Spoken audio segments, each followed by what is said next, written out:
G'day YouTube, Warbles on a lot here. Those of you who are familiar with my channel will be aware that I'm just now emerging from a period of about a month where I wasn't able to upload. This follows about a year where I haven't been able to comment and 6 months where I haven't been able to receive personal messages. That's because I was probably the last final remaining die-hard push-button mobile phone user who was still uploading to YouTube, and a month ago the push-button phones stopped working. So I felt very muzzled. Those of you who've been watching my channel for a while or have known me before I got onto YouTube are also aware that I've been an eccentric loudmouth greenie for a long time, and before I got onto YouTube, my favourite venue for expressing my loudmouth greenieism was the Glen Examiner, the local newspaper. One stage there I was probably having 18 or 20 letters published per year in the local paper. And so when the phones stopped working, and they did so in a sort of a graduated phase, this one stopped being able to upload 6 months ago. But it's a rare cloud that doesn't have a silver lining, because when this phone stopped being able to upload, and it was costing me $10 a gigabyte, this phone with a different service provider and a different SIM card and a different plan, it began being able to upload, and it was only costing me 66 cents per gigabyte. So I was determined to try and stick with that. But finally, eventually, I've had to buy an Android. And the Android's got a horrible camera, and it's got vile controls, and it doesn't have a pause button. So for the foreseeable future, I plan on shooting videos on the 640 by 480 definition camera on the Nokia Asha 302, pulling the micro SD card out of the Nokia Asha 302, slipping the micro SD card into the Android with the touchy-feely screen, and with a different phone entirely for communication purposes, Warbles On A Lot mobile phone YouTube channel is back in business. But like I said, during the interregnum, when these phones were locked out before I got the Android, I returned to the typewriter because I had some concerns and some ideas regarding Ebola. So on the 20th of October, I wrote to the editor of the Glen Examiner with a covering letter the same day to Barney Baby Joyce, my local federal member of parliament, Australia's Minister for Trade, below that agriculture. Also a covering letter the same day to Adam Marshall, my state member of parliament, as well as a copy to the local Greens Party candidate. This is an exercise that I used to call back in the day a politician race, where Australia Post delivers the letters to several politicians posted simultaneously, and we see who gets back to me first. Of course, it was Mercurius Goldstein, the Australian Greens candidate, who won the politician race by approaching me in the street and saying thank you for the letter and thank you for the thought. As yet, haven't heard anything from Adam Marshall, and I asked him to pass my concerns on to the New South Wales Health Minister. Haven't heard anything from Barney Baby Joyce, and I asked him to pass my thoughts on to the Federal Health Minister. The Glen Examiner, 3 days after I hand-delivered the letter, published said letter in its entirety, although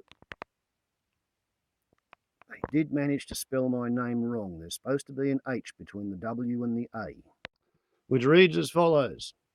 Dear Donna, hello, I've been pondering the Australian government's policy in response to the developing Ebola virus outbreak currently underway. As I write, there have been something like 10,000 cases diagnosed and 5,000 deaths, with those numbers having doubled every 21 days and showing no sign of slowing their growth.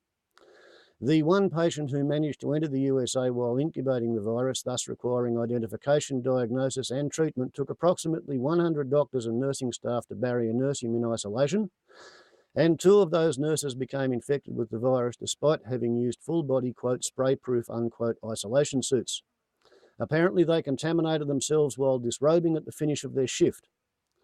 The World Health Organization states that to contain the outbreak in Africa, at least 70% of all cases must be identified, isolated and nursed through their illness, supported with fluid and electrolyte replacement and clean bedding. Bracket, projectile vomiting and diarrhea are part of the clinical presentation, close bracket, while their immune system either overcomes the virus or not. And given such supportive treatment, quote, only, unquote, 54% of patients will die, whereas if treated in the home, the death rate is 70%, while each patient will probably infect significantly more than 2 other people. The US President has committed some 3,500 military medical personnel to take their expertise and training for nuclear, biological and chemical warfare and use it to establish a 700-bed facility in West Africa and try therein to contain the virus. And it would probably have had a 50-50 chance of succeeding if it had been done anywhere from 3 to 6 months ago. I note that the Australian government appears to be behaving as if they understand that Ebola is uncontainable in West Africa, and so they're trying to conserve Australia's medical nursing resources for when the virus manages to arrive, with some asymptotic person arriving from any other country. I note that there is no private health insurance cover for Ebola, so all cases will be the responsibility of the public hospital system and Medicare. And I also note that people who recover from Ebola are immune to the virus for at least 10 years thereafter. I propose compulsory medical conscription for all who are treated for Ebola in any public hospital and survive. 1 month of nurse's aid training plus 5 months working to nurse Ebola patients, bracket, without their requiring all the complications of isolation suits, close bracket. Yes, I did used to be a barrier nursing, quote, expert, unquote. 33 years ago, I established the multi-resistant Staph aureus isolation unit at Repatriation General Hospital, Concord. And this idea is the most effective response I can think of, which was published under the headline of Conscript Ebola Survivors. And as you can see, space constraint was the only thing preventing me from mentioning that Ebola survivors, if they give blood, can be spun down into serum and then injected into people who are suffering from the virus. And I'm pretty sure in 2009 they gave blood from Ebola survivors to 8 people who had the disease and 7 of them survived. It's the only currently known to be effective treatment, but I didn't have room to say that in the paper. So if we move ahead to New Scientist magazine of the 1st of November, that is 11 days after I wrote the letter and a week after the letter was published, carries a letter which states, Survivor Tactics, from Eric Kvalin. There is one group of people who can do a lot to help stop Ebola, bracket 18th October, page 10, close bracket. They are the survivors. About 50% of those who get the disease survive, and they are then, as far as is known, immune. They should be recruited to take care of those who have the disease and to clean up after them. Since the disease has a short duration compared to the rate at which the numbers of cases doubles, there should be more survivors than sick people. They can also give blood, which can then be used to give antibodies to those who are sick. Les Essarts Leroy in France. So I think we can chalk that up as an example of the fact that when it's steam engine time, people build steam engines. When it's aeroplane time, they build aeroplanes. And when it's time to think and act rationally about how to deal with a contagious hemorrhagic virus, people all around the world come up with identical solutions.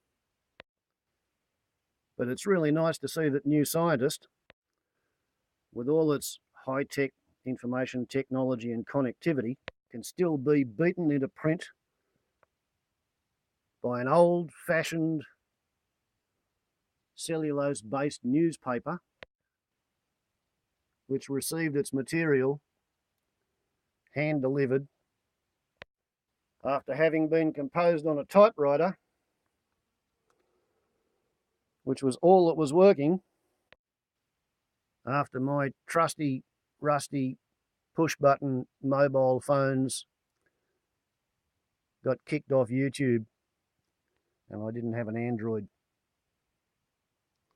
So there you go. Glen Examiner beats New Scientist. Who would have thought it?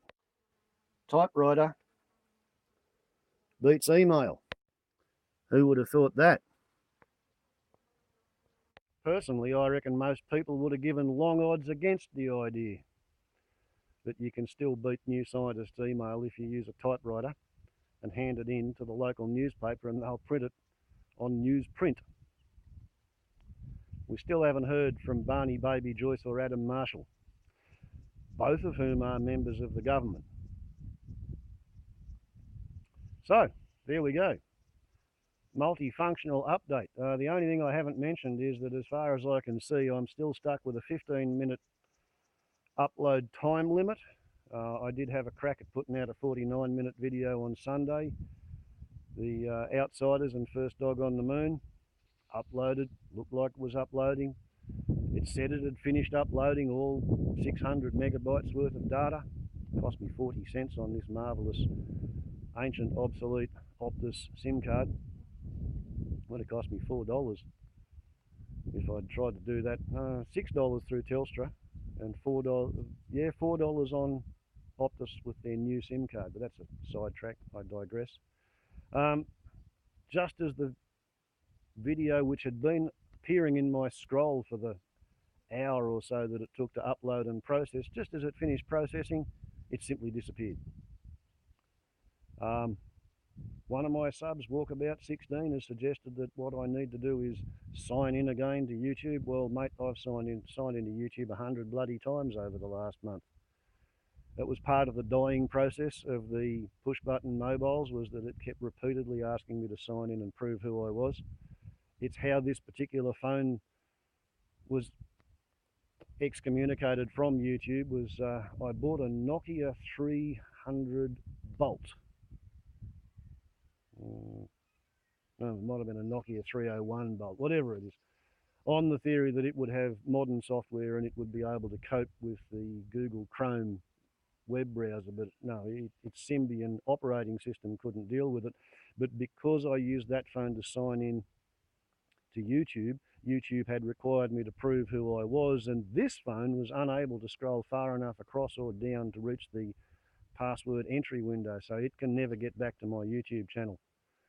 The Nokia Asha 300 that I showed you in there earlier, it's got an